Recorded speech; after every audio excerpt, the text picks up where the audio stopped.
우리 이제 통일까지 했고요. 자, 이제 남북국입니다. 남북국. 원래 제가 수업을 막 이렇게 스토리텔링을 많이 하면서 수업 좀 길게 하는 편이거든.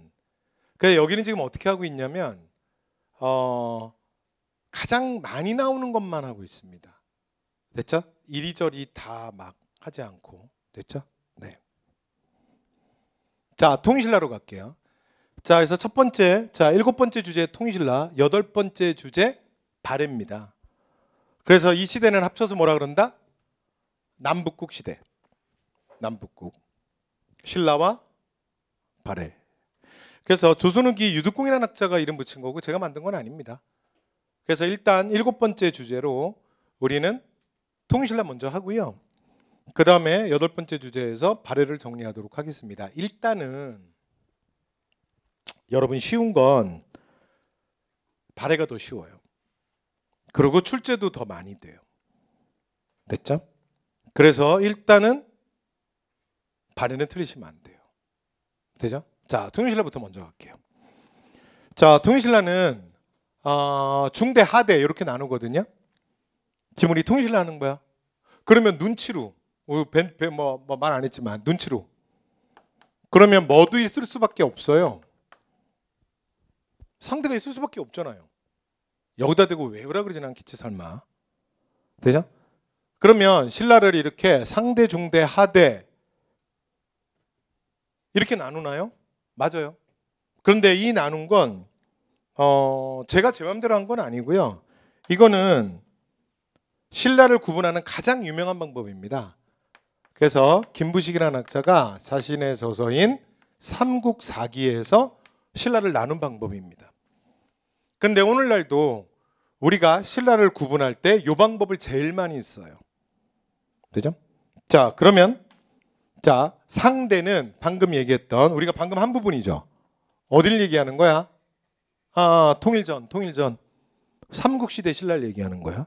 그러면 통일신라가 이렇게 둘로 나눠지는 거예요. 됐죠? 자, 첫 번째. 자, 그럼 중대는 뭐냐? 중대. 김부식이 상대, 중대, 하대로 나눌 때 김부식의 가장, 그러니까 소위 말해서 액센트는 어디에 있냐면 무조건 중대에 있는 거예요. 중대. 중대가 신라가 가장 반짝반짝했던 빛났던 시기다. 그럼 왜? 왜 그러냐면 김부식은 자신이 화랑의 후예, 그러니까 무열의 직계라는 의식이 너무 강한 사람이야. 그래서 이때가 바로 누가 왕위를 할 때다? 김춘추의 후손들. 그래서 무열의 직계들이 왕위를 계승할 때다. 그래서 이걸 뭘로 나눈 거냐면 혈통으로 나눈 거예요. 혈통. 됐죠? 자, 그다음. 그럼 하대는 뭔데? 780년에 여기서 해공왕이 죽거든요. 그리고 내무랑의 10대 손이었던 김양상이 왕이 올라요. 이 사람이 선덕왕이야. 선덕여왕 아닙니다. 선덕여왕은 아까 상대에 있었고. 선덕왕이 즉위하게 되면 신라 하대의 시작이에요. 그래서 신라 하대는 우리가 보통 뭐라고 말하냐면 왕의, 그러니까 계통이 바뀐 거죠. 그래서 여기는 내물 방계들이 왕위에 오르기 시작한 거야. 내물 방계.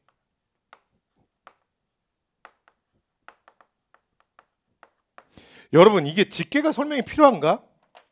직계 설명이 필요해? 우리 지금도 맨날 쓰는 직계가족. 그죠? 방계는 뭐야? 방계만 설명하면 되죠. 이 방자가 뭐냐면 얘가 펼쳐질 방자예요. 펼쳐질 방. 모르셔도 돼요.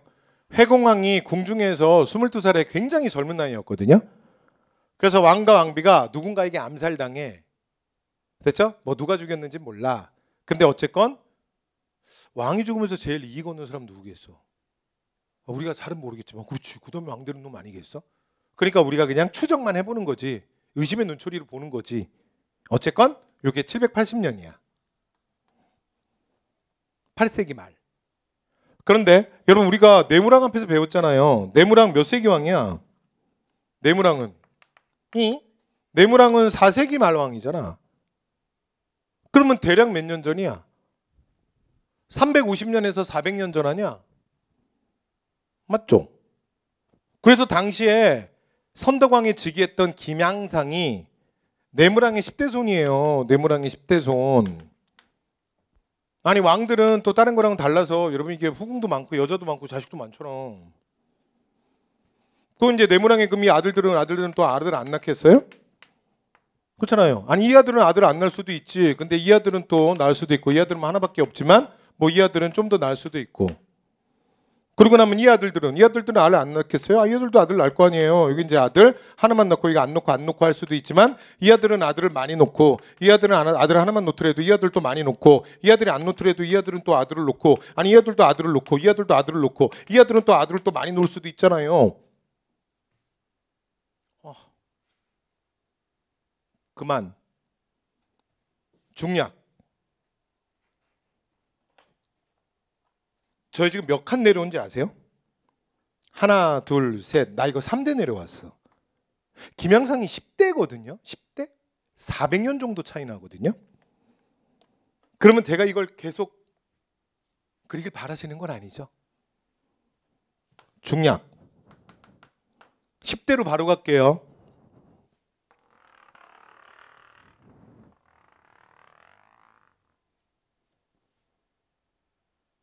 김양상 찾아드릴게요. 김양상. 자 보세요. 김양상. 나 뭐 하는지 알겠어요? 내무랑의 후손들이 이렇게 많거든. 근데 직계 때는 직접적으로 관계되는 형제가 딱 정해져 있잖아. 몇 명. 그쵸? 그러니까 소위 말해서 후궁의 자식들도 다 탈락이거든. 됐지? 그런데 반계가 되는 순간 이렇게 되는 거야. 상황이. 김양상이 왕위에 오르는 순간 무슨 일이 벌어져? 왕의 자결과 춘자가 너무 많잖아. 막 김양상 보면서 무슨 생각하겠어요? 아, 힘이 있으면 나에게도 기회가 오면 왕이 될 수 있겠구나. 왕위에 도전하는 자가 너무 많잖아. 되셨나요? 그러니까 무슨 일이 벌어지냐면 중앙에서는 왕이 쟁탈전인 거야. 시스템이 다 무너지는 거야. 이해되시죠? 느낌만. 그러니까 지방에 대한 통제가 돼? 지방에 대한 통제 안 되지. 됐죠? 그러면서 결국은 어떻게 되냐면 이로 인해서 농민들이 못 살겠다 이러면서 여기저기서 농민 봉기가 일어나요. 되셨나요? 이 농민 봉기의 가장 대표가 원종과 연호의 난이야. 잠시 후에 돌아옵니다. 그냥 그러려니 하시죠. 됐죠? 자 이렇게 되면서 이제 지방에 대한 통제력은 완전 상실해. 신라가 전국토를 다스리는 게 아니라 그냥 중앙정부 가까운 또 경주 근처로 쪼그라든 거야. 그럼 나머지 지방에선 중앙정부로부터 통제받지 않는 세력들이 등장해. 이게 호족의 출현이에요. 호족은 신라 하대의 대표야. 기억하셔야 합니다. 됐죠? 그래서 호족은 신라자 중대에는 없습니다. 그러니까 신라를 설명할 때 호족이 보이잖아. 무조건 하대야. 여기가 됐죠? 그 다음에 신라 중대는 아까 말씀드린 것처럼 무열계 직계들이 왕위를 계승하고 통일전쟁을 수행하면서 왕권이 강화돼요. 그래서 상대 등은 귀족의 상징이거든요. 그래서 귀족들의 회의가 화백회의예요. 근데 이 화백회의의 의장이야. 귀족회의의 의장. 귀족권의 상징이야. 그런데 집사부는 아까 집사부 했던 거 기억나요? 이거 누구라고요? 진덕령. 자, 이 진덕령 때 집사부는 왕의 명령을 수행하는 왕권의 상징이야. 그 신라에서는 중앙정부 부처를 중시라 그래요. 장관을. 그래서 집사부의 중시인데 경덕왕이 집사부의 중시만 시중이라고 불러. 그리고 권한을 강화해. 그래서 여기가 재상의 역할을 하는 거야. 상대 등을 누르고. 그러면 무슨 상황이야? 왕권 강화지. 됐죠? 그리고 이렇게 왕이 강력한 왕권으로 나머지 귀족들을 누르고 이때 왕권의 뒷받침 역할을 누가 하냐면 그동안 귀족들에게 눌려 있었던 육두품들이 전제 왕권의 뒷받침, 왕권의 수호자 역할, 친위 세력 역할을 하는 거야. 됐죠? 자, 이러면서 이제 요 시기에 다 시스템도 정비가 됩니다. 됐죠? 후기에는 다 무너지는 거고. 됐어요? 이게 신라 중대 하대. 약간 느낌 왔어요? 대충? 그냥 대충 느낌만 받으시면 돼. 되죠? 자, 갈게요. 자, 그럼 이제 중대 하대 여러분 기억하셔야 될 구강입니다. 자, 일단 시험에서 제일 중요한 게 2명. 자, 2명 먼저 찍을게요. 자, 신문왕 완전 중요합니다. 이 단원 전체 출제율 1위. 됐죠? 자, 그 다음에 두 번째 진성여왕.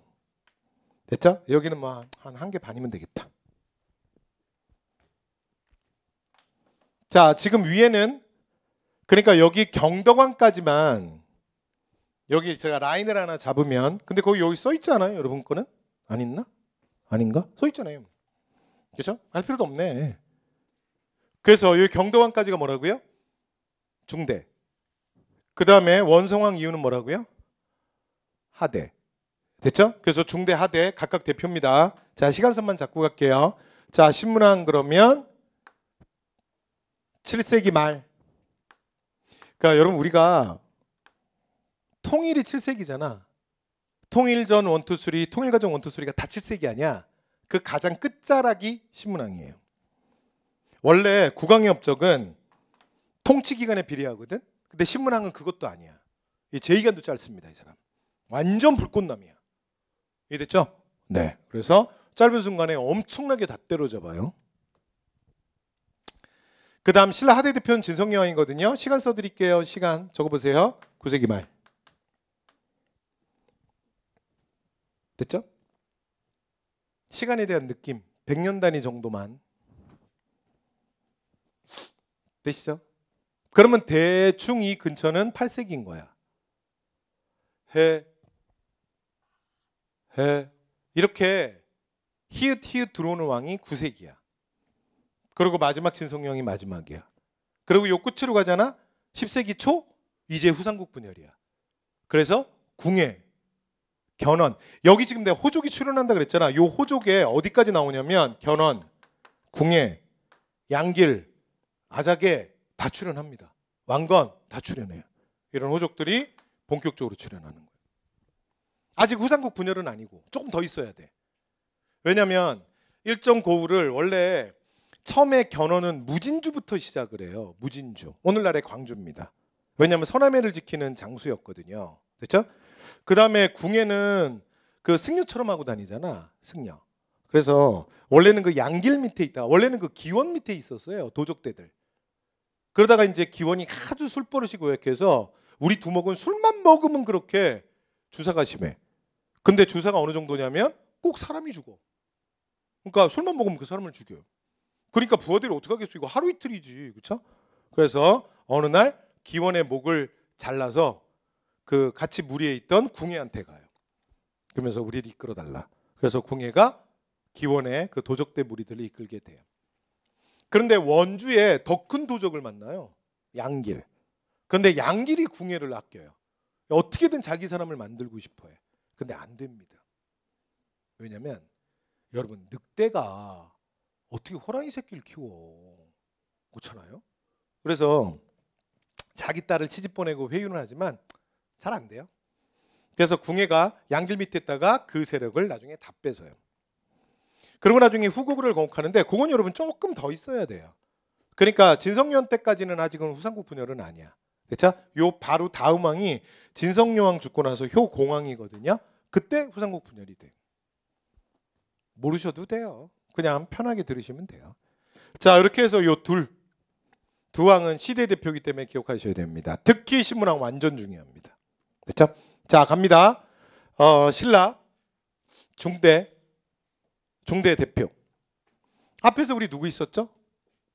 무열. 그렇죠? 그 다음에 통일의 완성 누구라고요? 문무. 됐죠? 가볍게 보시면 돼. 그러니까 이제 통일 과정에서 얘기했고. 자, 그 다음 이제 신문왕. 자, 첫 번째. 신문왕 그러면 첫 번째가 김음돌 모욕 사건. 여러분 시험에 이거 뭐라고 나오냐면 요렇게 나와. 김음돌이라고도 나오는데 사료에 흠돌이라고 나온다. 저 꼭 기억하셔야 돼. 근데 눈도장만 땅 찍으면 되는 게 여러분 이거 진짜 흔하지 않은 이름이야. 친구 중에 있어? 흠돌이? 강음돌, 뭐 김음돌 있어요? 최음돌? 아, 있을 수 있죠. 근데 귀한 이름이야. 한 번 보면 잊기 쉽지 않아. 됐죠? 그래서 김음돌 보이면 누구야? 신문왕이야. 신문왕의 장인입니다. 그런데 사실 신문왕이 왕권 강화에 반발했던 거고, 그리고 나면 신문왕이 진짜 초토화시킵니다. 이게 보통 아니거든요. 나중에 뒤에 똑같은 얘기 할 건데 그냥 편하게 들으세요. 통일 누가 해? 통일 완성, 문무왕. 그 다음에 왕권 강화, 신문왕. 고려 누가 건국하죠? 태조 왕건.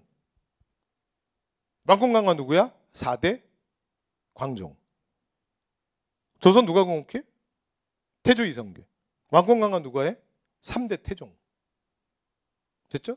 그래서 이게 뭐냐면 신문왕, 광종, 태종은 똑같은 캐릭터예요. 사냥이 끝난 다음에 사냥개에 대한 사냥을 시작하는 거야. 이 보통 사람 못합니다. 그리고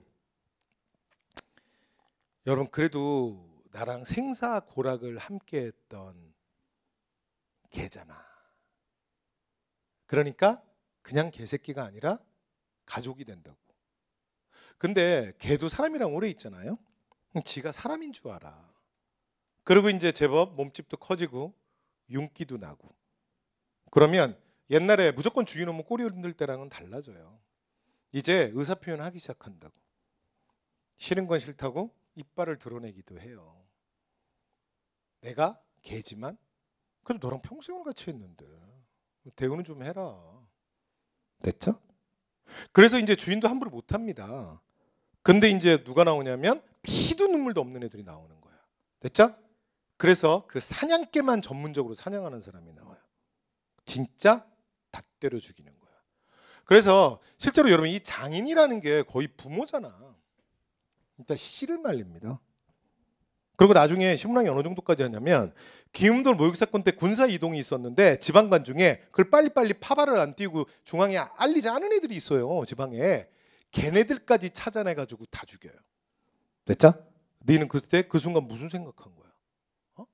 왜 파발 띄우지 않았어? 그래서 다 잡아 죽여요. 되죠? 자, 그다음 중앙 14부. 자, 중앙정보부처. 자, 그래서 14부 완성하고요. 됐죠? 그다음에 신문학 때 그러니까 신라 종대 시스템 다 만드는 거야. 그다음에 지방 구주 오소경. 구주는 뭐냐면 오늘날에 그러니까 도 생각하시면 돼요. 조선은 뭐죠? 8도. 8개겠지? 그리고 도로 끝나겠지? 그런데 신라는 9개예요. 뭐로 끝나? 주로 끝나. 그래서 명주, 삭주, 강주, 양주, 무주 이런 식으로 주. 그 다음에 오소경은 뭐냐면 자 이거 제도사감도 살짝 말씀드릴 건데 요거는 경주가 한쪽에 치우쳐 있는 걸 보완하는 광역시입니다. 그대로 읽을게요.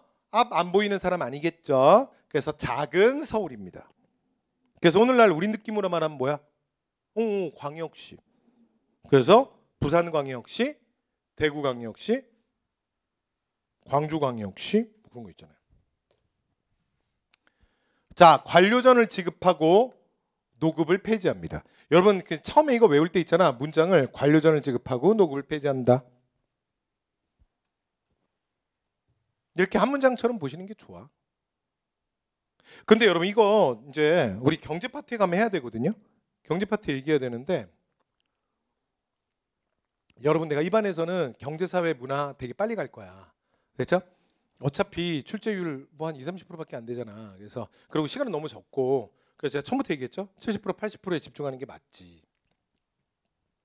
조금만 설명하고 갈게요.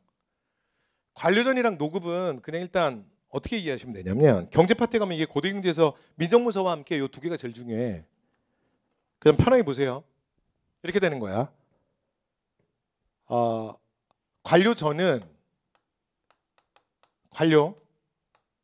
관료전이에요. 여러분 제가 한자 쓰는 거 별로 안 좋아하는데 얘는 그냥 한자로 보는 게 더 편해요. 자, 그 다음 노급은요. 녹읍이에요.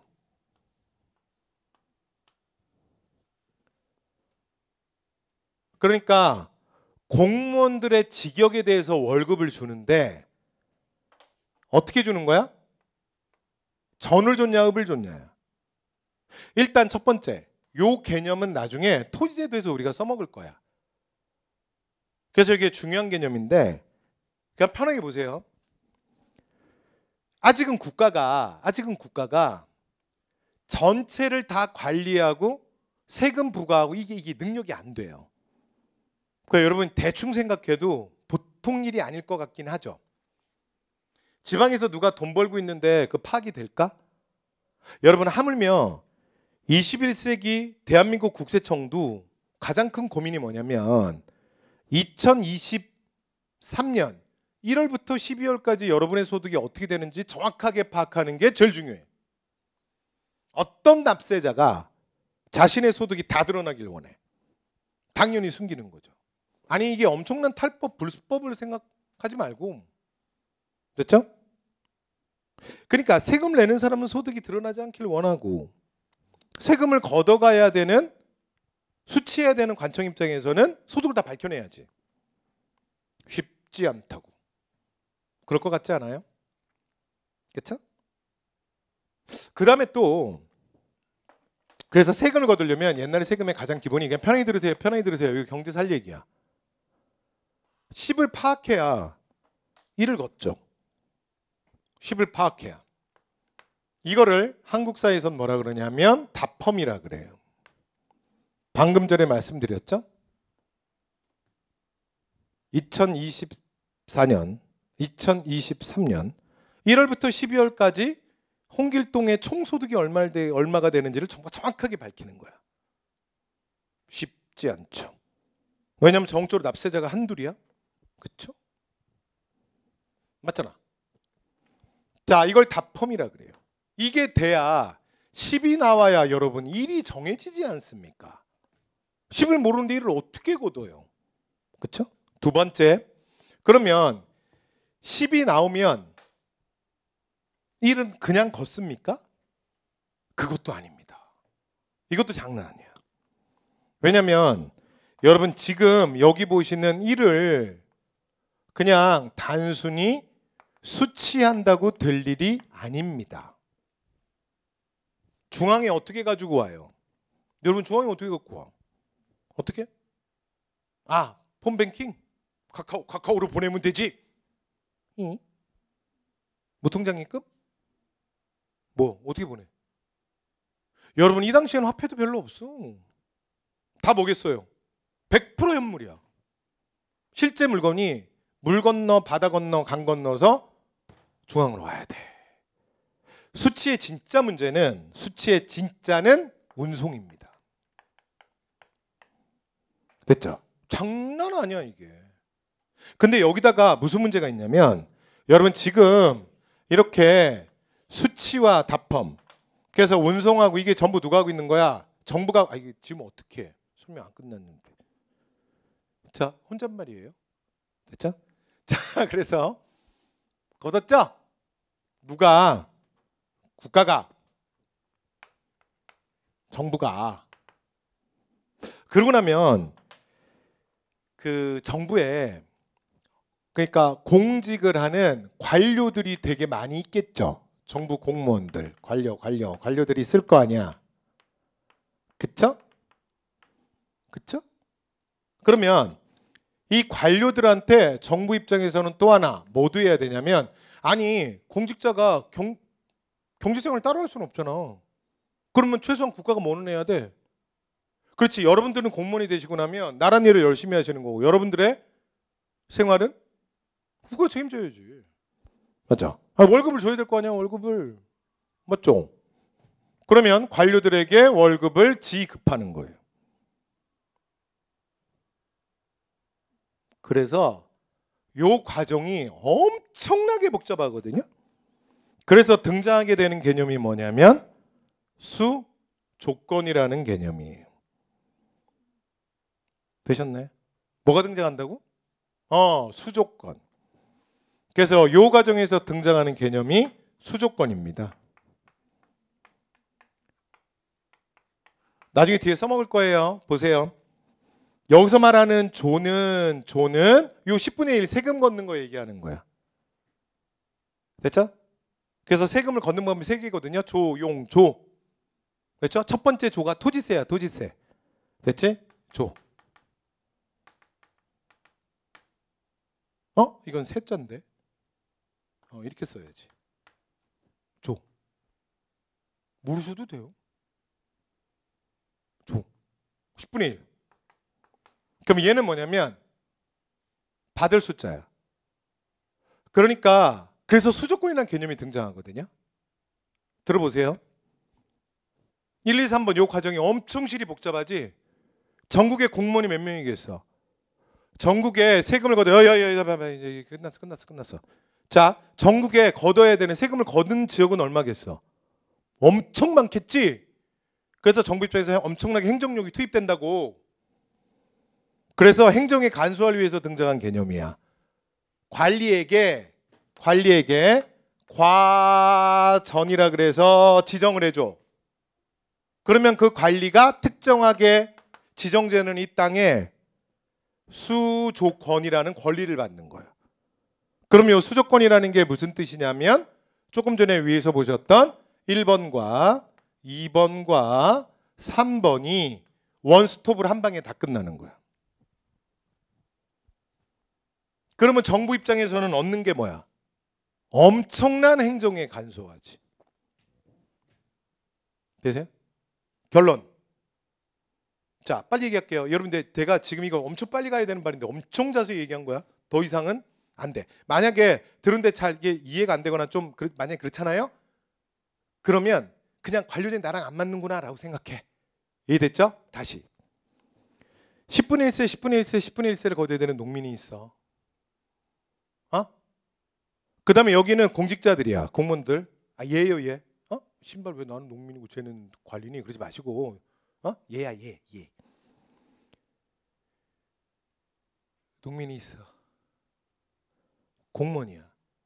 그럼 올해 당신이 받아야 되는 월급의 액수가 있겠죠. 총액. 그 금액을 생각해서 어차피 10분의 1세 거둘 거 아니야.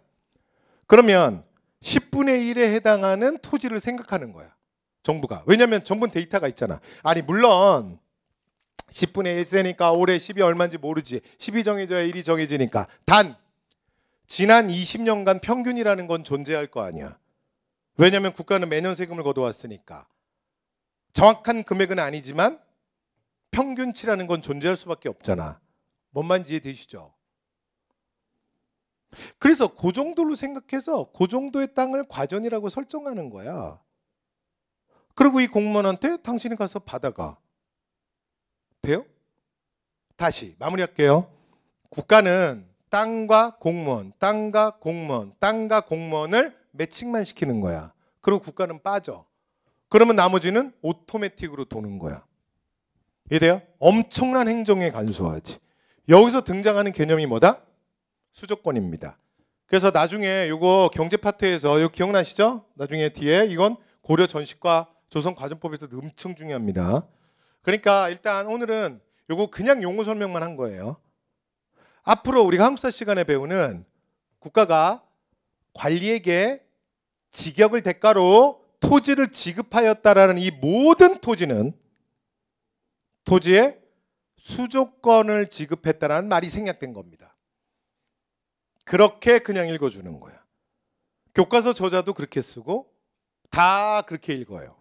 그러니까 이건 무슨 말이냐면 여러분들 우리가 오늘날 토지를 지급했다. 그러면 보통 우리는 뭐라고 생각하냐면 그 토지에 대한 소유권이라고 생각하잖아. 아닙니다. 소유권자는 따로 있습니다. 그러니까 이 지금 땅 주인에게 국가가 10분의 1세를 걷고 있지 농사가 끝난다고 해서 땅을 뺏은 건 아니잖아요. 그래서 공무원한테 준다는 게 말이 됩니까? 따로 소유자가 토지 소유자는 따로 있는데. 이해됐죠? 네. 그래서 세금을 국가를 대신해서 걷어갈 권리. 그리고 10이 얼마인지를 파악하면서 토지를 관리할 권리. 그래서 이제 토지제도에선 수조권이 굉장히 중요한 핵심 개념입니다. 이해되신 거죠? 여기까지 할게요. 끝. 자, 이제 마무리하겠습니다.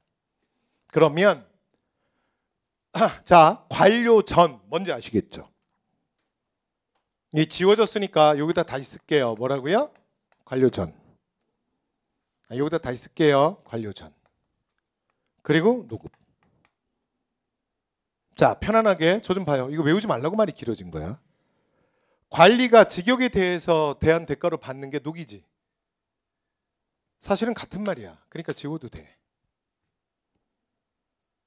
그러면 차이는 뭐냐면 지금 공무원한테 전을 줬느냐 읍을 줬느냐야.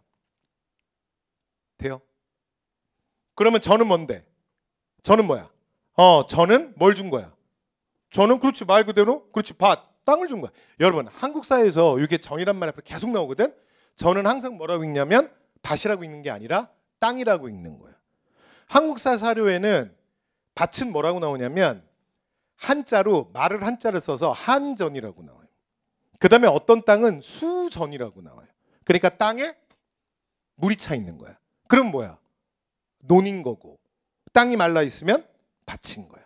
그러니까 한국사에서는 그냥 전이 나오면 그냥 땅이라고 읽으시면 돼요. 됐죠? 그러니까 이건 뭐에 대한 권리만 줬다? 땅에 대한 권리만 줬어요. 토지를 관리시키고. 그런데 고대에는 이게 존재합니다. 이건 무슨 글자죠? 마을읍자, 고을읍자입니다. 그러니까 마을 안에는 뭐가 있어요? 땅이 있죠. 특산물도 있습니다. 근데 뭐도 있어? 사람도 있습니다. 사람. 맞죠? 그래서 이건 뭐야? 토지에 대한 권리만 받은 게 아니라 월급으로 뭘 받은 거야? 마을을 통째로 받은 거야. 인정에 대한 지배권. 그러니까 뭐도 할 수 있어? 노동력 징발도 할 수 있는 거야. 엄청난 거죠. 이런 생각을 해봐요. 내가 월급으로 받는데 이런 거잖아. 영등포구를 월급으로 받았어. 그러면 월말에 가을 추수가 이제 끝날 때쯤 되면 그러니까 생산량 얼마인지 조사해서 영등포 사람들한테 싹 다 돈 걷으면 내 1년 연봉이 되는 거야. 됐죠? 근데 만약에 제가 동작구를 관료전이 아니라 시급으로 노급으로 받았다고 생각해봐요. 그러면 동작구를 마을 통째로 받았잖아. 엄청난 거죠. 그럼 여러분 만약에 여러분이 동작구민이야. 그럼 내가 그냥 가을에 이제 세금만 걷어가는 게 아니라 뭐도 할 수 있어. 야 나와 삽 잡아. 그러면 나와서 야 파야지. 됐죠? 그럼 내가 동작구는 여러분 이거 내가 왕인 거 아니야? 맞죠? 그리고 이렇게 농사를 이제 인간을 마음대로 징발할 수 있다라는 건 이거는 사실은 바로 뭐로 전환이 가능해? 사실은 이건 군사력으로 바로 전환이 가능한 거예요. 그러니까 중앙에 있는 왕 입장에서는 굉장히 위협적인 거야. 돼요? 그러면 왜 이렇게 했겠어? 그럼 고대 왕들은 왜 이렇게 했겠냐고. 이게 위험한 걸 몰라? 알지. 근데 능력이 안 되는 거야. 그냥 그 동네 짱이야. 원래 옛날부터 그랬어. 이 동네 짱이 지가 알아서 사실은 세금도 걷고 특산물도 지가 받고 노인 신발도 내가 다 했어. 원래 내 이 동네 대빵이야. 근데 이제 중앙의 왕한테 지배받게 되면 어떻게 돼요? 왕이 뭐뭐하니? 세금 바쳐라. 그리고 또 뭐 군대가 필요하니 젊은 애들 뭐 얼마 보내라. 그럼 내가 또 뽑아서 보내줬던 거지. 됐죠? 그러다가 점점 국가의 시스템이 더 강화되면 이제 나처럼 그냥 이 동네에서 그냥 내가 막 내 마음대로 짱으로 타는 사람들은 힘을 점점 못 쓰게 되는 거죠. 됐죠? 그래서 노급이라는 건 원래부터 시스템적으로 존재했던 거예요. 됐죠? 그래서 왕 입장에서는 관료전을 지급하고 노급을 없애는 거예요. 이거 이제 경제 파트 중에 이게 다 있어요. 자, 여기 보세요. 자, 다 있습니다. 자, 그래서 외우지 말라고 내지 말이 길어진 거야. 말이 길어진 거고. 자, 이거 빨리 마무리합시다. 요 얘기하면서 시간 많이 가네. 이게 내가 또 이게 말을 풀면 그래 항상 이래. 그래서 네, 괜찮아. 자, 어쨌건 중요한 개념이었으니까. 자, 그럼 정리할게요. 이거 그냥 지금 여기서 외우고 가시죠. 그러면 관료전은 왕이 좋은 거야, 귀족이 좋은 거야? 관료가 좋은 거야. 왕이 좋은 거지. 노급은 그렇지 옛날에 그러니까 전체를 통제하지 못하던 시절부터 지방 세력가들이 좋아했던 거지. 됐죠? 그런 게 지금 잔존한 거야. 자, 그래서 관료전을 지급하고 노급을 폐지합니다. 누가? 신문왕이. 중요합니다. 시험에 대빵 잘 나와. 자, 그다음에 군대 편성. 이거 좀 전에 한 것 같은데 기억나요? 자, 중앙군은 구소당, 지방군은 십정입니다. 그다음에 실제로 여러분 최근에 제일 시험에 많이 나온 건 사실은 국학이에요. 국학을 설립하여 유교 교육을 강화하였다. 계속 나왔습니다. 지금 한 3년 연달아 나온 것 같은데 누구야? 신문왕. 되죠? 여러분 올해 국가직에도 신문왕 나왔어. 작년에도 나왔거든. 됐죠? 네. 그래서 보세요. 뭐라고요? 신문왕. 국학을 설립했다. 여기 국학이 뭐냐면 아까 우리 앞에서 그 국립대학 한번 했는데 뭐 있더라? 아, 태학. 태학은 누구였죠? 고구려. 국학은 신라. 태학은 소수리망. 국학은 신문왕. 됐죠? 끝. 신문왕 엄청 잘 나와요. 자, 나머지는 여러분 가볍게 보시면 됩니다. 성덕왕은 여기 관리들한테 토지 지급했죠? 자, 이번에는 백성들에게까지 지급해요. 끝. 경덕. 사실 여기서 신문 다음으로 중요한 건 경덕입니다. 경덕이 노력 대빵 많이 합니다. 자, 중시를 시중으로 해서 격상하기도 하고요. 지명이랑 관청명을 중식으로 바꾸고요. 자, 불국사 석불암도 있대고요. 자, 그다음에 국학을 해보니까 역시 뭐가 최고야? 태학이 최고야. 됐죠? 그래서 태학으로 계칭해요. 소용없어. 덕이 가볍죠. 그래서 노급부활합니다. 되지? 자, 원성왕은 독소산품가 요거 하나 보시면 되고요. 헌덕왕 때는 김원창의 난 왕위쟁탈전의 대표예요. 그래서 여러분 여기 경덕왕까지가 중대거든요. 여기는 뒤에는 하대입니다. 자, 그리고 흥덕왕 때는 흥덕왕은 왜 중요하냐면 흥덕왕이 중요한 게 아니라 흥덕왕이 장보고로 하여금 청해진을 설치하게 해요. 여기 이제 완도지, 완도. 근데 나중에 장보고가 거의 서남의 해상무역을 완전히 장악해. 그래서 자기만의 해상 제국을 만들죠. 그러다 나중에 암살당하는 거야. 자, 이렇게 해서 흥덕왕 때는 뭐라고요? 장보고로 하여금 청해진 설치. 자, 마지막 진성여왕입니다. 자, 진성여왕은 그 향가집 3대목 편찬하고요. 얘는 가볍게. 자, 이제 중요한 거. 여러분 신라 하대에 아까 제가 농민봉기 많다 그랬죠? 그 시발이 뭐냐면 원종과 애노의 난이에요. 완전 중요. 어디서 일어나냐면 사벌주. 오늘날의 경상도 상주입니다. 그렇죠? 근데 이 난이 전국으로 확산됩니다. 이러면서 이제 완전 지방 통제 안 되면서 호족. 아까 말씀드렸죠? 그래서 이때 육두품 당대 최고의 학자 최치원이 개혁안을 내요. 시무 10조. 그러나 받아들여지지 않습니다. 여기까지 됐죠? 여러분 이게 최씨아시오치들이 그 숫자로 몇 조 개혁안 이거 좋아하거든. 첫 번째 최치원 시무 10조 다 했습니다. 자, 이렇게 해서 통일신라 주요한 국왕의 업적 말씀 다 드렸고요. 자, 그다음에 나머지는 여러분 읽어보시면 돼요. 자, 문제 볼까요? 빨리 시간 없어 이거 빨리 발음부터 이제 고등교를 다 해야 돼. 자, 35 다음 왕의 재위 기간에 있었던 일로 옳은 거. 지금 나랑 문제 같은 거 보고 있지? 누가 있어요? 흠돌 끝. 이걸로 답 찾는 거야. 그 다음에 실제로 다 이제 신문왕도 못한 게 있어. 그게 천도야. 근데 그것까지 알면 좋지. 근데 실제 문제 풀었던 사람들의 문제 맞춘 수험생들의 90%는 다 흠돌이라는 단어 하나로 답을 잡은 거야. 됐죠? 김흠돌의 난 언제라고요? 신문왕. 됐죠? 근데 이거 말고도 신문왕 문제가 지금까지 시험에 제일 많이 나온 게 뭐냐면 항상 김흠돌의 난이에요. 요거 말고 원사료로도 나왔어요. 그 다음에 봐봐요. 답은 뭐야? 국학. 2번이 답이네. 그쵸? 노급 부활했으니까 이거 건드리면 안 돼. 이건 반대지. 노급은 폐지했지 신문왕. 노급 부활은 누구라고요? 노력 많이 했지만 소용없어. 누구라고? 경덕. 왜? 덕이 가벼워. 되죠? 자, 그 다음에 서시아 남식 모르셔도 돼요. 효소왕인데 그 다음에 우역 설치는 이거는 이제 앞에 삼국시대. 됐죠? 이거는 소지마리간 때 하는 거야. 뒤로 넘어갑니다. 자, 발해. 여러분 발해는 그냥 무조건 한 문제라고 생각하면 돼. 매년 있죠. 둘 중에 하나는 있잖아. 둘 중에 하나. 국가직이든 지방직이든. 근데 둘이 조금 원래 좀 비껴가거든요. 국가직에서 내면 지방직이 살짝 피해. 근데 참고로 올해 발해는 안 나왔어 아직. 그러니까 이제 뒤에 확률이 높아지지. 발해는 여러분 진짜 공부할 게 없어. 됐죠? 일단 첫 번째, 여러분 아무리 이래도 이래도 통일신라가 내용이 훨씬 많아. 근데 발해가 내용이 훨씬 없어. 출제는 훨씬 높아. 틀리면 안 되지. 자, 갑니다. 발해 문제는 어차피 출제 90과 95%가 90에서 95%가 왕 3명이 나옵니다.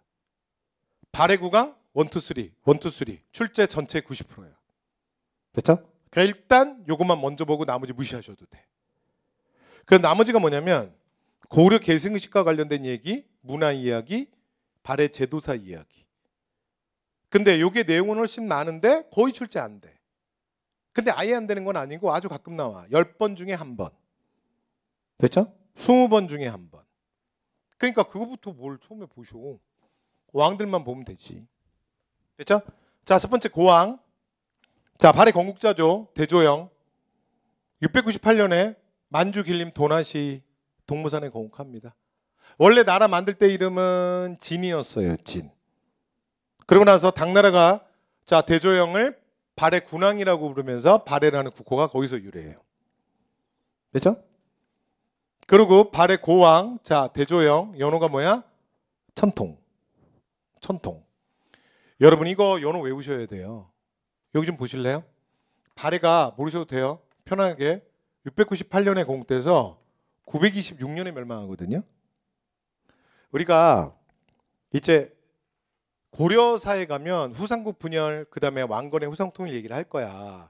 그게 여러분 전체가 30몇 년밖에 안 돼. 그런데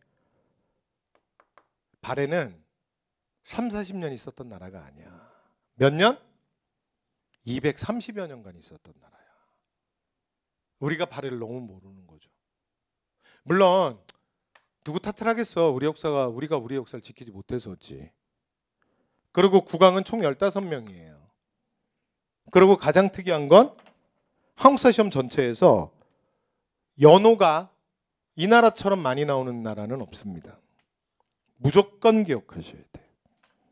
이 15명의 국왕이 단 한 명도 예외 없이 전부 연호를 써요. 우리나라 역대 왕조들은 연호가 약간 이벤트 성격이 강하거든. 연속성이 떨어져. 여기는 끝까지. 여기까지 됐죠? 15명. 근데 발해가 쉬운 게 여러분 기록이 너무 없어.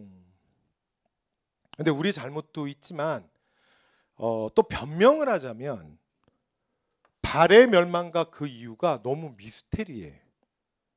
그래서 우리가 사실은 기록으로 남기지 못한 것도 있지만 못 남겼던 것도 있어요. 그래서 실제로 발해가 멸망할 때 보면 예를 들어 무슨 뭐 지배층이 함락을 했다, 뭐 엄청난 권력 쟁탈전이 벌어져서 누가 뭐 싸웠다 말았다, 뭐 그런 말이 없어. 그냥 일반적인 얘기지. 뭐 내분기에 후계자들끼리 싸움 났다. 그거 어느 나라가 안 그래? 그거 맨날 그러는 거지. 그렇잖아. 그건 늘상 있는 일이야. 맞죠? 왜 없어진 거야? 거란 야유르 아보기가 멸망시켰다는데 이상해. 그래서 요즘에 예전에는 이제 사실은 제가 이제 막 대학 다닐 때는 하나의 문제 제기였는데 요새는 굉장히 힘을 많이 실어요. 힘을 많이 얻는 게 뭐냐면 들어보셨나요? 백두산 폭발설. 상당히 설득력이 있어요. 왜냐하면 백두산은 여러분 끝난 화산 아니에요. 그 영화도 있지 않아? 그래서 백두산이 마지막으로 폭발한 게 1000년 전이야. 지금 다시 폭발할 때가 됐다는 얘기가 지금 나오고 있어요. 백두산이 폭발하면 우리 위에 김정은이 미사일 뭐 자위리끼리 장난이고요. 그건 거기가 쑥대밭이 될 거예요. 그리고 그 엄청난 화산재가 우리가 중위도니까 어디야? 중위도는 바람이 어느 방향으로 불죠? 편서풍. 그래서 뭐 우리나라도 피해를 많이 보겠지만 또 그나마 위로가 되는 건 그 많은 화산재가 일본으로 다 갈 거예요. 왜냐하면 중위도는 편서풍지대잖아. 그래서 중국에서 그 수많은 그 먼지들이 우리나라 다 오는 거 아니야. 그 일본을 이렇게 일본 여행 가보신 분들 알죠? 일본이 생각보다 공기가 깨끗해요. 우리나라가 여러분 그거 아세요? 아무리 경기가 안 좋아도 늘 잘 되는 사업 중에 하나가 뭔지 알아? 세차장이야. 그래서 주유소들도 그 세차장의 그 필연적 수요를 알거든. 그러니까 항상 뭐 기름 넣으면 뭐 이렇게 연결시켜가지고 뭐 기계도 넣어주고 막 하잖아. 그죠? 일본은 안 됩니다. 일본 우리나라처럼 먼지 안 많아요. 왜 없죠? 우리 때문이지. 우리가 다 필터를 해준 거야. 중국에서 먼지 엄청 많잖아. 걔들 그 수많은 먼지를 우리가 다 필터를 하는 거야. 그 일본까지는 안 가. 됐죠? 어쨌건 그래서 백두산 폭발설 1000년 전에 마지막 폭발이 있었는데 이때죠. 왜냐하면 이게 좀 기록이 이상해요. 그리고 당시에 거란이 뭔가 한 것 같지도 않아. 그리고 더 이상한 건 뭐냐면 일정 기간 동안에 그 근처 이게 단순히 그 우리나라 발해만의 문제가 아니라 그 주변에 대한 그냥 기록이 없어. 마치 로마의 폼페이라는 도시가 거대한 옛날에는 신화 같은 얘기였거든. 근데 나중에 그게 실제로 발굴이 되면서 다 증명이 된 거 아니야. 됐죠? 화산으로 하루아침에 없어졌잖아요. 됐죠? 그래서 그런 얘기도 있습니다. 자, 어쨌건 자, 결론. 그래서 사실은 너무 많이 소실됐어. 기록이 별로 없어. 그러니까 여러분 이거 여러분 입장에서는 공부하기는 좋잖아요. 근데 이게 중국의 역사 왜곡 문제랑도 관련돼 있기 때문에 거의 막 의무감을 가지고 고대사 전공자들은 내요. 그러니까 나오면 맞추시면 되지. 됐죠? 자, 연어부터 먼저 갑니다. 자, 연어 뭐예요? 천통. 천통. 여러분 이거는 건국자가 쓰기에 되게 좋은 연어입니다. 발에 연어 뭐라고요? 천통. 뭐라고요? 천통. 됐죠? 근데 여러분 이게 헷갈리는데 헷갈리는 거 아니야. 그냥 좋게 생각하시죠. 다음 시간에 우리 바로 고려 갈 거거든요. 고려. 고려 태조 왕건 연호가 천수입니다. 천수. 헷갈리다 생각하지 마시고 좋게 생각해요. 뭘 좋게 생각해? 막 그러지 말고. 나쁘게 생각하면 뭐 좋고. 그래서 이게 건국자가 쓰기에 되게 좋은 연어예요. 그러니까 나라를 건국하고 이 나라가 1000년 이상 가라 뭐 이런 얘기예요. 건국자 쓰기 좋죠. 근데 헷갈릴 수 있잖아. 그래서 이거 헷갈리면 그냥 세트로 묶으시면 돼요. 갑니다. 봐봐. 천자는 어차피 똑같으니까 통이랑 수만 구별하면 되지 않아? 발에는 받침이 있죠? 그래서 받침이 있네. 눈만 뜨고 있으면 되지. 자, 고려는 받침 없죠? 받침 없네. 뭘 그러지 마시고. 됐죠? 네. 뭐 웬만한 얘기를 해갖고 반응이 없구만. 자, 좋아요. 좋은 태도야. 자, 계속 외운 거예요? 천통. 여러분 연어는 이게 네이밍이잖아. 그러니까 이게 배경 깔 게 어디 있어? 그나마 내가 지금 억지로 배경 깐 거예요. 됐죠? 이 배경 깔 게 어디 있어? 그다음 어차피 시험에 요거밖에 안 나오거든. 4명 무조건 4개만 외우시면 돼. 고대 정치 전체 연호 출제율 1위는 무조건 발해야. 됐죠? 자, 그래서 건국자 어디로 가는 거야? 천통. 그러니까 이렇게 끝나요. 자, 봐봐. 어이. 지금 이 자리에서 외웁시다. 어차피 이거 잘 안 외워지니까. 천통, 인안, 흥으로 끝나. 그러니까 흥을 밑으로 내리면 돼. 그 다음에 천은 건국자가 쓰니까 맨 위로 올리시면 되고. 됐죠? 그래서 인안이 누구예요? 무왕이야. 싸움 대빵 잘했어. 이름 봐봐. 무예가 얼마나 뛰어나서 이름이 무예야. 이 사람 완전 무인이야, 무인. 그래서 인하는 들어갈 자리가 이 자리밖에 없어. 어차피 4개 외우니까. 근데 끝나는 게 흥흥인데 여러분 이거 확률이 50%지. 네가 대응이니 네가 건응이니 네가 건응이니 네가 확률 50%지. 이게 50%가 어려워. 근데 그래도 다행인 건 야, 이 생긴 게 똑같다. 그쵸. 그래서 자 보시면 생긴 게 똑같잖아. 그 어떻게 되는 거야? 선왕이지. 그래서 건능이야. 됐죠? 그래서 뭐 핸드폰이야? 됐어요? 외운 거야. 그러면 뭐 하나니까 대응은 뭐 무항 된 거고. 어차피 4개잖아요. 됐죠? 흥. 생긴 모양으로 가면 돼. 선왕이 건응이야. 문왕은 그럼 대응이네. 여기가 되신 거죠? 다 했다. 자, 그럼 업종만 정리합시다. 자, 무왕. 자, 무왕은 맨날 시험에 나오는 게 진짜 이거밖에 없어. 장문율을 보내서 당나라에 선빵을 날려. 됐죠? 엄청 나와. 그리고 여러분, 우리가 실제로 중국한테 이렇게 선빵을 뭐 날려? 그렇잖아. 엄청난 거죠. 그 시험 맨날 나와. 되죠? 장문율 하여금 선빵을 날렸다. 사람 대빵 잘했다 그래서 무왕이야. 그래서 어차피 시험에 나오는 건 무왕, 문왕, 선왕, 무왕, 문왕, 선왕 셋밖에 안 나와. 그대로 갑니다. 무왕, 이름 봐봐. 그냥 짓는 거 아니라 그랬잖아. 싸움 얼마나 잘했으면 무왕이야. 그 문왕은요. 문물제도를 정비해서 문왕이야. 마지막 선왕은 가장 전성기야. 그래서 중국 애들이 해동성국이라고 불렀대요. 무왕, 문왕, 선왕 되셨어요? 됐어요? 한 번만 더. 자, 무왕 싸움 대빵 잘했다고 당나라에 선빵 날려. 오케이. 자, 그다음. 근데 그 전에 일본과 처음으로 수교를 맺어요. 근데 여러분 이거 원래 전쟁의 기본이고 외교의 기본이죠. 왜 누구랑 붙을 거야? 앞으로 갈 거야. 북쪽으로 갈 거야. 그럼 어떻게 해야 돼? 남쪽 정리해놔야지. 동쪽으로 갈 거야. 어디 정리해야 돼? 서쪽 정리해야지. 아무 생각 없이 갔다가 뒤통수 맞아. 빈집 털리면 어떡하려고. 그죠? 자, 그래서 일본과 수교를 맺고 여기에서 자기를 소개할 때 고구려 계승의식을 보여요. 됐죠? 자, 우리 교재 본문에도 있어요.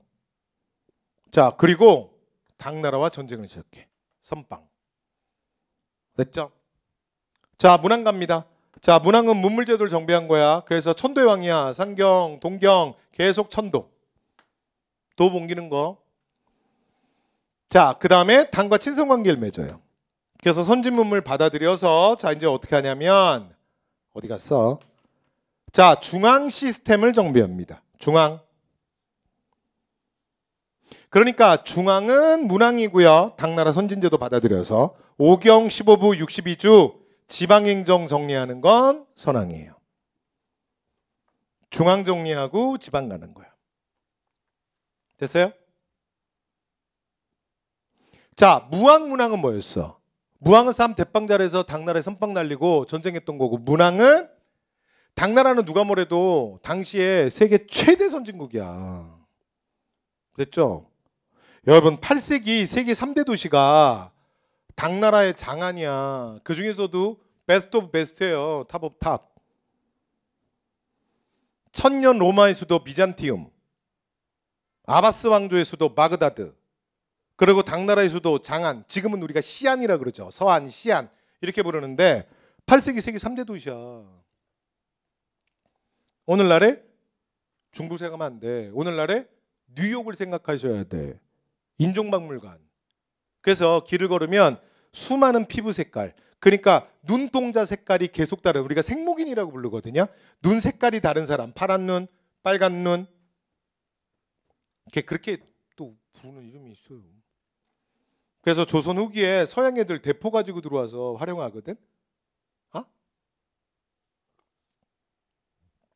뭐 병자호란 뭐 그럴 때 보면 우리 조선에 가면 그런 얘기해. 그러면 그 포를 뭐라 그러냐면 홍위포라 그래요. 홍위포. 그 홍위포 뜻이 뭔지 아세요? 몰라도 돼요. 몰라도 되는 얘기를 자꾸 해. 그러지 말고. 눈. 됐죠? 홍. 눈깔 빨간 애들. 눈깔 빨간 애들이 쏘는 거야. 그러니까 소위 말해서 그 포르투갈, 에스파냐, 그 라틴 애들. 걔네들한테 얻은 대포예요. 그래서 그걸 서양 애들이 쏘는 포다. 그래서 홍위포라 그래요. 그러니까 그렇게 당시에 당나라의 장안은 오늘날의 뉴욕입니다. 인종박물관. 전 세계 모든 인이 와서 모여 사는. 그래서 이렇게 딱 세 개의 도시만 8세기에 이미 인구가 100만이 넘었어요. 여러분 저는 고양시에 사는데 일산 고양시. 고양시가 수년간 목표가 인구 100만이었어요. 근데 그거 몇 년 전에 달성했어. 고양시가 북쪽에서 서울 북쪽에서 굉장히 큰 도시 중에 하나거든요. 근데 그 도시도 100만을 목표로 해갖고 계속 막히고 인제 100만 됐어요. 인제 몇 년 안 됐어. 근데 지금으로부터 거의 1500년 전에 하나의 도시의 인구가 100만이다. 엄청난 거예요. 되죠? 하여튼 자 그래서 중국과 이제 친선관계 맺고요. 제도, 문물 다 받아들여요. 그래서 요 시스템을 쭉 다 정비하는 게 누구다? 문왕. 됐죠? 그 다음에 문왕은 그러니까 무왕처럼 막 이렇게 전쟁 많이 안 해. 그래서 신라와 관계도 개선해요. 그래서 신라로 가는 상설교통로가 만들어지거든요. 자, 이걸 뭐라 그러냐면 신라도라고 합니다. 됐죠? 거기 써 있죠? 여러분? 마지막 선왕. 5경 15부 62주. 그래서 지방 행정 시스템을 정비합니다. 그리고 발해 최전성기에. 그 다음에 여러분 지금 아니더라도 요 다음번 회독에서 요거 근데 외우셔야 돼요. 시험에 잘 나와. 이때가 최대 판도야. 대부분의 말갈족을 복속하고 요동으로 진출하였다. 됐죠? 그래서 옛날 고구려 부여 땅을 다 회복했다. 이런 말 나오면 선왕이에요. 선왕. 여러분 그리고 잠깐 요 번호는 대충 눈치로 뭔지 아시겠죠? 그렇죠. 2대왕, 3대왕, 10대왕. 아까 15대까지 갔다 그랬잖아. 발해가. 됐죠? 그러니까 눈치로 대충 그 느낌이겠죠? 그러니까 여기는 보시면 아들 이렇게 내려오는데 여기는 거리가 좀 먼 거야. 됐죠? 여기는 지금 다 8세기 왕들. 여기만 혼자 훅 떨어져 가지고 9세기야. 아까 신라 9세기가 제가 흥이라 그랬잖아. 헌덕왕, 흥덕왕 그쪽 시대. 됐죠? 오케이. 말씀 다 드렸습니다. 자, 그다음 자, 나머지 보시면 돼요. 자, 보는데 자, 그러면 나머지 본문 여러분 보세요. 자, 문제 볼게요. 자, 문제. 그럼 이제 우리 다 한 거야. 남북국 다 했어. 자, 35. 아까 문제 풀었고. 37.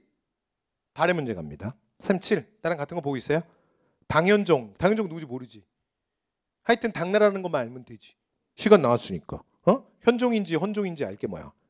대조영이 죽으니 대조영? 자, 사사로이 시호를 올려 고왕이라고 해. 그 왕위를 영토를 크게 개척하고 동북방 여러 세력이 막 그들이 겁을 몰고 그를 섬기기도 했대. 그런데 연호를 인안이라고 했대요. 좀 전에 우리 외웠는데 기억나요? 인안 누구야? 무왕. 여러분 발해는 무조건 연호야. 사료에 나오건 선지에 나오건 무조건 나와. 됐죠? 그래서 이건 어쩔 수 없이 여러분 무조건 1회독부터 외워야 돼. 1회독부터. 자, 갑니다. 그럼 왕 누구로 바뀌었어? 무왕. 자, 문제 갈게요. 수도를 상경으로 옮겼다. 그러면 여러분 무왕은 아니잖아요. 상제 막 천도하던 왕은 문왕이지. 해동성국이라고 불렸다. 최전성기. 자, 그래서 선왕 무왕 쌈자에서 문왕 문물제도. 자, 전성기 선왕. 누구야? 선왕. 그 다음에 장문으로 나왔네. 정답이네요. 장문으로 하여금 선빵을 날렸다. 그렇죠? 그 다음에 동무산에 도읍을 정했다. 야, 이건 발해 공부가 아니야? 그럼 누구예요? 고왕 대조영이지. 여기까지 되셨어요? 오케이. 다 했어요. 자, 그 다음에 이제 9번째 주제입니다. 9번째 주제 고대 통치체제 좀 보시죠. 여러분 여기는 뒤에 다 똑같이 하겠습니다. 여러분 제도사는 일단 출제율이 좀 떨어집니다. 그리고 내용은 조금은 까탈스러워해요. 됐죠? 그래서 입문반에서는 이 얘기는 제가 그냥 빨리빨리 찍어드리고 넘어가겠습니다. 자, 갑니다. 삼국의 통치체제예요. 자, 고구려는 시베간등, 그리고 대대로는 아까 기억나세요? 이건 나 설명했어 미리. 대대로가 나오면 고구려 왕들이 막 죽어나가고 자기들끼리 대충 합의해서 정치하는 거야. 그래서 6세기 고구려가 약간 맛이 간 거야. 기억나세요? 백제, 관등, 관복, 고이방 때 설명했어요. 그리고 좌평 기억나세요? 상자평이 재상입니다.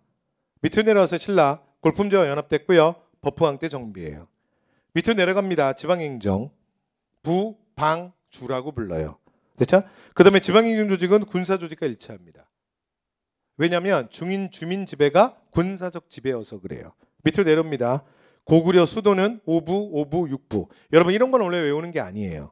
그러니까 중앙의 행정구역은 5부적 연맹은 5부일 수밖에 없습니다. 왕이 하나를 차지하고 나머지 세력들을 복속시켜서 서울에다 다 땡겨다 놓은 거거든. 그럼 이제 머물 곳을 줘야 되잖아. 됐죠? 그런데 신라만 6부적 연맹이야. 그래서 서울이 6부입니다. 여러분 지금 이 말 무슨 말인지 이해하시죠? 대한민국은 현재 25개 자치구로 돼 있어.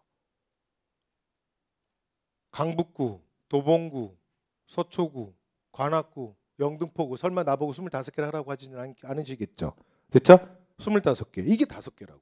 동서남북 중. 됐죠? 자, 그다음에 지방은 좀 다른 얘기야. 오늘날로 말하면 경상도, 경기도. 자, 그래서 고구려는 부, 백제는 방, 신라는 주. 오, 주는 했다. 이거 뭐 할 때 했죠? 이사부 할 때 했잖아. 이사부. 지방관 군주라고요. 그 다음에 푸네마사 세수행정. 자, 삼경.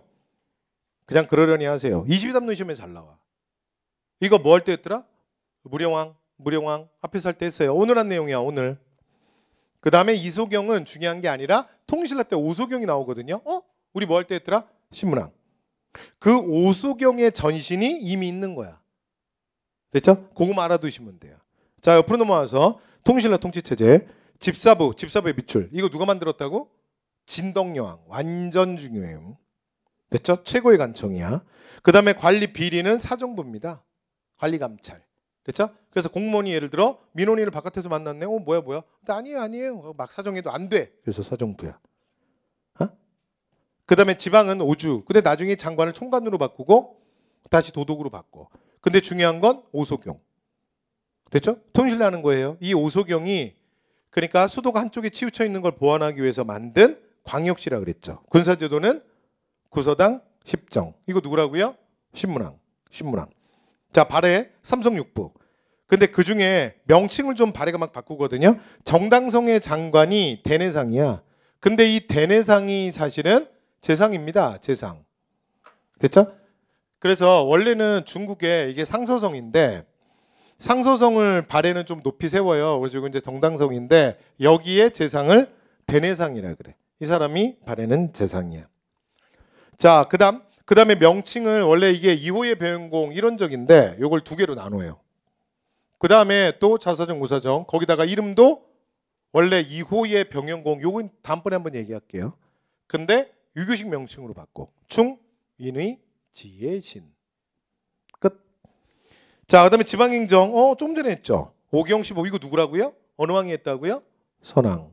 선왕. 기억나요? 자, 그다음에 이제 군사 조직은 중앙에 12입니다. 12. 됐죠? 그래서 제도사는 이렇게 그냥 가볍게 보시면 돼요. 그래서 저희 제도사는 잘 안 나오니까. 자, 그다음에 이제 40페이지 보시면 고대 경제사회입니다. 경제사회. 됐죠? 그래서 고대 경제사회인데 여러분 경제사회는 제가 그냥 간단하게 가야겠다 그랬죠. 간단하게 갈 건데 근데 여러분 오늘 여기까지 하시죠. 아무리 간단해도 내가 조금 말해야 될 게 있거든요. 자, 그래서 그 고대 경제 사회부터 다음 시간에 하겠습니다. 자, 그래서 오늘 우리는 이제 고대 정치 다 한 거야. 됐죠? 네. 그래서 다음 시간에 오실 때 자, 고대 정치사 전체 한번 복습하고 오시면 될 것 같습니다. 자, 오늘은 여기까지 하겠습니다. 자, 여러분 수고 많이 하셨습니다.